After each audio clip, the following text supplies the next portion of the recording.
Ryuga Gotoku fans are a special type of fandom where almost everyone involved agrees on one thing.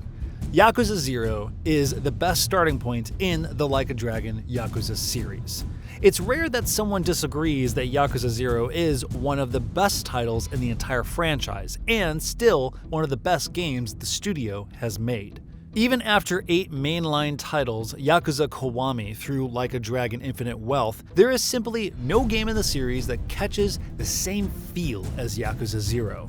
Fans will even beg any of their friends, gamers or not, to play Yakuza 0 because it's really that wonderful. When Yakuza Kiwami was released on Nintendo Switch last fall, fans anticipated Yakuza 0 would finally make its way to the Nintendo platforms too. Although there were many technical issues with Kiwami running on an aged console, RGG fans will be happy to know Yakuza 0 Director's Cut on Nintendo Switch 2 runs smoother than a perfect score on Friday night in the disco minigame. If you haven't checked out the Yakuza Like a Dragon series yet, the Director's Cut is shaping up to be the best way to try it. Not only is Yakuza 0 widely considered the best entry to the series, as it takes place first in the story chronologically, but the Director's Cut for Nintendo Switch 2 will have upgraded graphics and more features that are missing from the original. Before I even dip into what the Director's Cut has to offer, I should probably explain why Yakuza 0 is unique and beloved to those who are new to the series. Yakuza 0 takes place 20 years before the events in Yakuza 1 Kiwami, where the franchise originally started. It's a dual protagonist setup that focuses on Kiryu Kazuma, the series' main protagonist,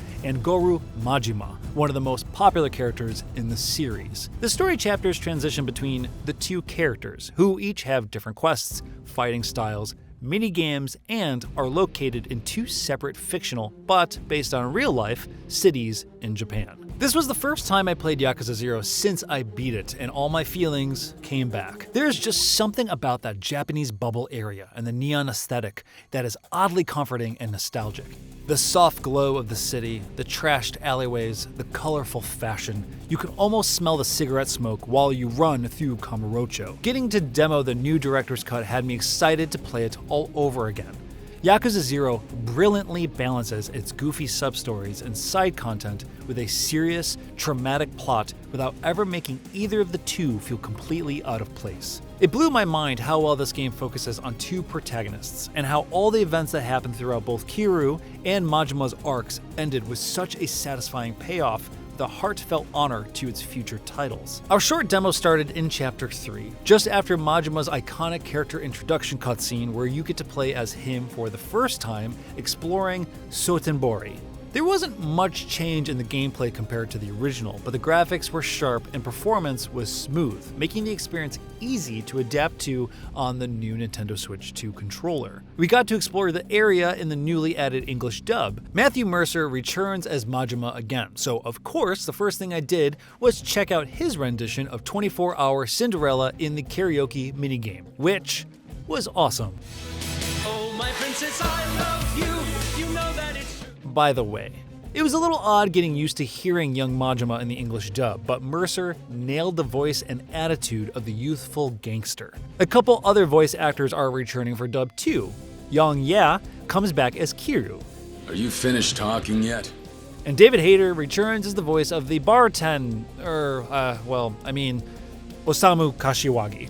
One of the annoying mechanics in the original Yakuza 0 was saving. You could only save at phone booths, which made it tough during long battles and cutscenes. In the Director's Cut, you finally have the option to save whenever you want. You can still use a phone booth for sorting storage, but now you don't have to constantly remind yourself to make a pit stop for saving before getting too trapped in the story or side content. We didn't get to explore much more of the gameplay, or any of Kiryu's, but I can tell this will be a great launch title for Switch 2. Plus, we were told there will be 25 minutes plus of added cutscenes to the story, and that alone will convince a lot of old fans to bite the bullet and purchase this game. The second part of the demo had us go back to the main menu and check out the new Red Light Raid mode. The new online battle said mode, you can play single or multiplayer. As a side note, I noticed in the main menu that the OG Yakuza 0 theme, Bubble, by Shonen no Kaz, was added.